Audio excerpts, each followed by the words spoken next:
Hey! Comme beaucoup de monde dans ce week-end, je pense, sur la sphère Booktube, on se retrouve aujourd'hui pour la palle du Pumpkin Autumn Challenge. Donc c'est un challenge qui est organisé par Guimauve Sterrier. Donc si vous la connaissez pas, je vous mettrai le lien de sa chaîne en barre d'informations, mais aussi sa vidéo où elle présente le Pumpkin Autumn Challenge. Je pense que ça pourrait vous intéresser. Et moi aujourd'hui, je vais vous présenter ma palle liée à ce challenge. Donc c'est un challenge qui se déroule du 4 septembre au 4 décembre. Et pendant ce challenge, on peut lire, on peut regarder des films, on peut regarder des séries. Moi là je vais vraiment vous présenter ma palle, donc en tant que livre vraiment. Je vais vous présenter que des livres ici, et si jamais je viens à valider des catégories en regardant des films ou des séries, je vous dirai dans le bilan que je ferai par rapport à ce challenge. Mais vraiment pour les films et les séries, je laisserai mon instinct me guider sur l'envie du moment. En général quand je regarde un film ou une série, c'est sur le moment, sur mon envie du moment, donc là je me laisserai guider. Donc c'est la première fois que je participe à ce challenge, très honnêtement. J'y avais jamais participé avant parce qu'en général ça m'inspirait pas énormément, mais en fonction des chroniques que j'aimerais bien vous faire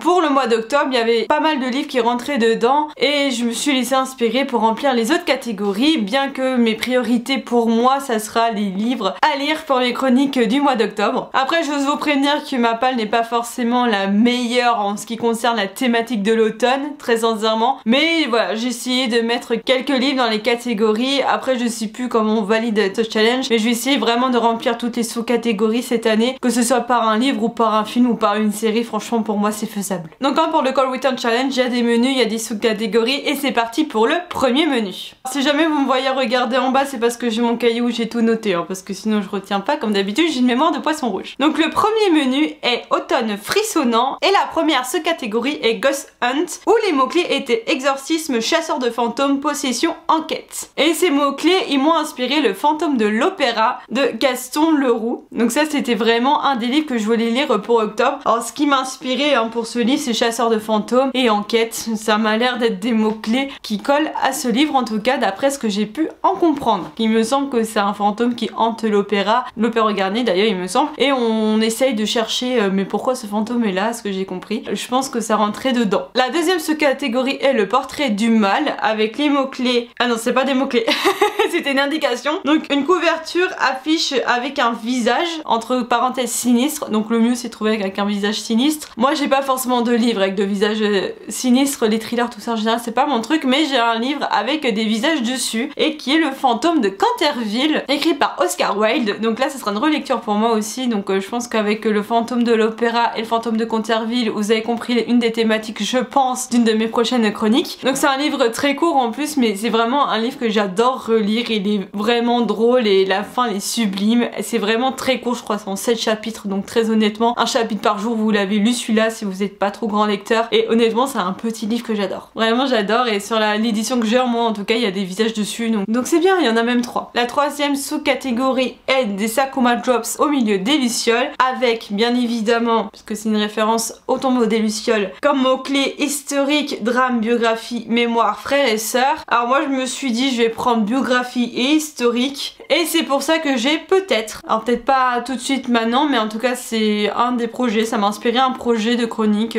très sincèrement, et donc j'ai mis dans cette sous-catégorie Mary Stuart de Stefan Zweig. Donc c'est une biographie écrite par Stefan Zweig, et j'avais hâte en fait de le lire parce que ça fait un moment qu'on me l'avait offert celui-là, donc je me suis dit pourquoi pas le lire et faire quelque chose, en tout cas une vidéo autour de Mary Stuart. Je pense que entre biographie, les films, les séries, les machins autour de Mary Stuart, honnêtement je pense qu'on a de quoi faire, donc je me suis dit pourquoi pas commencer ce genre de vidéo donc autour d'un personnage historique avec Mary Stuart, avec la biographie que j'ai de Stefan Zweig. Enfin je dis de Stefan Zweig, mais écrit par Stefan Zweig, vous avez compris quoi. Le deuxième menu est Automne de l'étrange, et la première sous-catégorie est les mystérieux habitants de Postfield, avec comme mot-clé Automne, Halloween et Sam Hain. Et alors là je crois que j'avais zéro inspiration à part l'étrange Noël de Monsieur Jack, j'avais aucune idée. Donc peut-être que celui-là je me le regarderai, vous savez, vers fin novembre, pour faire la transition entre période automnale et période hivernale, je ne sais pas, vu que c'est à mi-chemin entre Halloween et Noël, je sais pas, mais je pense que je me regarderai pour ce challenge. Mais revenons au livre, en termes de livre j'avais zéro idée, et vous savez sur Booknode, vous avez souvent des mots-clés qui sont associés à des livres etc,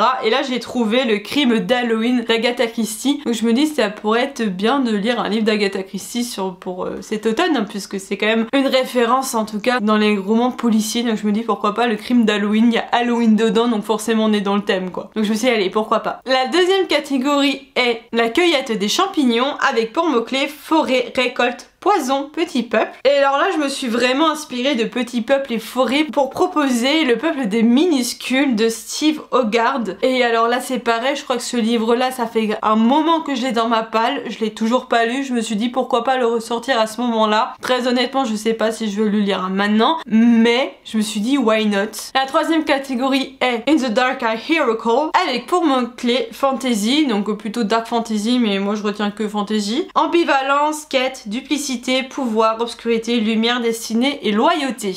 Et alors là ça m'a directement inspiré le livre que je suis en train de lire en ce moment qui est Le Sorceleur de Andrzej Sapkowski. Bon je suis en train de le lire, j'ai un peu commencé avant ce challenge là, mais bon je me dis au moins je finis le tome 1, si j'ai le temps je lis le tome 2. Donc vraiment pour moi l'objectif c'est de finir le tome 1 et me challenger en lisant le tome 2. Pour moi Le Sorceleur entrait vraiment bien dedans, donc je me suis dit on va laisser Le Sorceleur pour celui-là. Et je pense que la nouvelle saison de The Witcher, donc The Witcher c'est Le Sorceleur, c'est la série qui est adaptée de ce roman là. Je pense que la nouvelle saison va sortir je pense courant octobre-novembre, j'imagine hein, je ne sais pas les dates, j'ai pas fait gaffe aux dates. Donc je pense que la série sera validée hein, de toute façon pour cette thématique là, mais je suis en train de le lire donc forcément il sera validé. Ensuite la quatrième et dernière sous-catégorie de ce menu est Soit vent, rêve, centre et néant, soit nuit noire, âme et souhait, et les mots-clés sont conte, gothique, macabre, sorcière, sauvetage, disparition. Et je sais pas pourquoi, mais entre gothique et macabre, ça m'a inspiré Frankenstein de Mary Shelley. Voilà, je pense que je dirais Frankenstein de Mary Shelley. Franchement, celui-là, c'est vraiment que j'ai envie de le lire et je pense que vraiment, là, on est dans le thème de Halloween, de l'automne, de ces macabres, tout ça. Enfin, Frankenstein, ça a l'air d'être assez macabre, donc en tout cas, j'ai hâte de le lire et je pense que c'est la meilleure période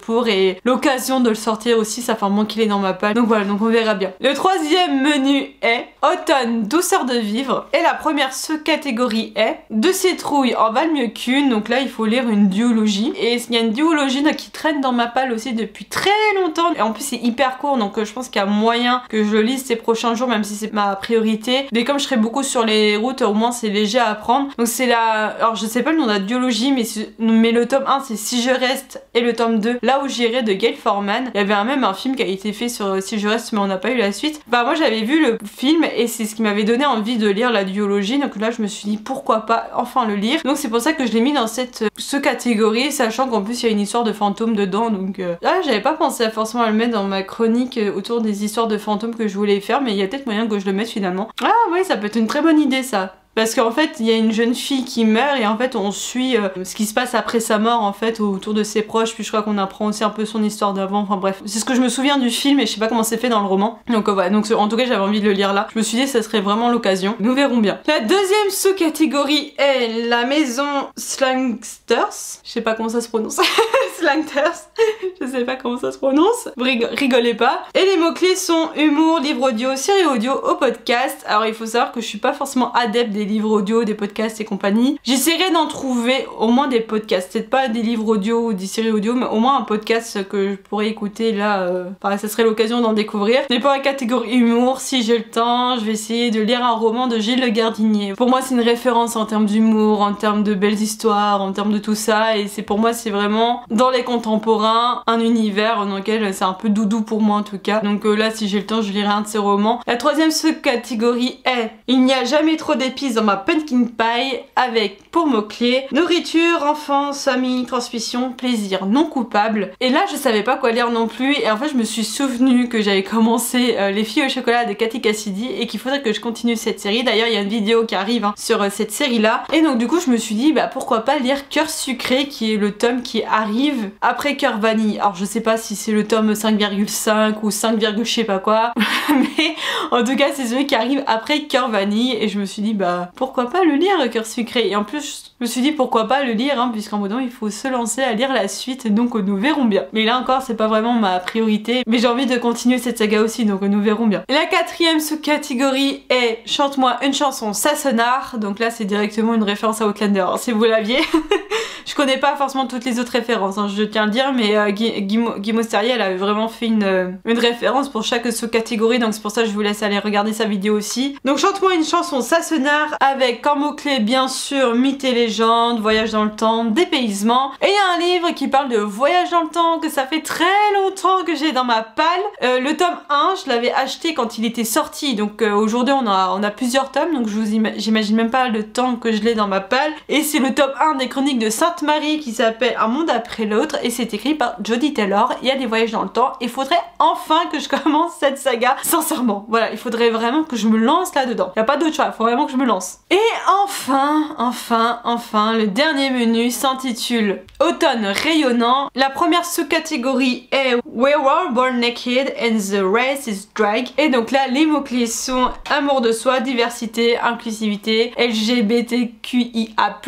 Voilà, donc on est dans cet univers-là. En termes de livres, j'en ai, mais je savais pas forcément par quoi me lancer. Alors, il y en a plein, hein, dont un des classiques du genre qui est La confusion des sentiments de Stefan Zweig, mais je vais pas vous relancer là. Par contre, il y a un livre que ça fait un moment que j'ai envie de relire, donc qui est celle dont j'ai toujours rêvé de Meredith Trousseau, donc j'avais envie de le relire. Donc là, c'est une jeune femme trans qui nous raconte son histoire, donc Meredith Trousseau elle-même est trans. Il y a une histoire d'amour dedans aussi. Donc voilà, je pense que ça entrait bien dedans, mais est-ce que j'aurais vraiment le temps de prendre de l'avance sur mes vidéos du mois de février? Là, je crois pas. Oui, parce qu'au mois de février, Saint-Valentin, tout ça, on va forcément parler de romance. Je vais au moins essayer de lire celle que j'ai dans ma palle, ça serait bien. On verra bien, mais voilà, c'était une idée en tout cas. La deuxième sous-catégorie est You cannot eat the money. Et les mots-clés sont écologie, anticipation, SF post-apocalyptique. Et il y a un classique du genre, hein, de l'anticipation, de la SF et compagnie. Un classique du genre que je me suis dit, bah ça serait bien un jour de sortir aussi celui-là, parce que c'est vraiment moi qui m'attend, qui est Fahrenheit 451 de Red Bradbury. C'est vraiment un classique du genre celui-là, donc j'aimerais vraiment pouvoir essayer de le sortir en fait pour ce challenge, hein, tout simplement. Donc voilà, c'est vraiment un classique du genre qui émet une hypothèse de qu'est-ce qui se passerait si les livres et tout ça seraient censurés, parce que ça fait réfléchir et tout ça, donc je pense que ça peut être assez intéressant à lire. Et enfin, dernière sous-catégorie qui est le don des Merrywick, et où les mots-clés sont bienveillance, amour, aider son prochain, guide, sororité, relation, guérison. Et il y a un livre que j'avais envie de lire, enfin ça serait une relecture pour moi, qui est La Maison des Morts de Sarah Pinborough. Et je sais pas pourquoi, pour moi ça rentrait dedans avec amour, relation, donc ça c'est sûr il y en a. Un peu sororité j'ai envie de dire, aider son prochain, si je me souviens de la fin, ça c'est sûr. Et guérison entre guillemets, mais voilà, je me suis dit ça rentrait bien dedans et ça rentrait en même temps dans les livres que j'avais envie de lire pour le mois d'octobre. Voilà, comment lier un challenge avec ce qu'on a envie de lire, ça c'est très bien. Très bien. Pour une fois ça rentre, donc je me suis dit pourquoi pas participer à ce challenge. Donc voilà pour ma part du Pumpkin Autumn Challenge. Donc vous avez eu, je pense, une petite thématique de chronique qui pourrait arriver ces prochaines semaines. En plus pour le mois d'octobre avec Halloween, hein, très sincèrement, laissez-moi le mois de septembre. Peut-être hein, que je continuerai au mois de novembre, je sais pas, mais en tout cas, voici ce que j'ai envie de lire en tout cas, et voici ce qui pourrait ressortir dans certaines chroniques ces prochaines semaines. En tout cas, merci de m'avoir regardé jusqu'au bout, je pense que ça a été un petit peu long, et moi je vous dis à la prochaine dans une nouvelle vidéo. Tchuss!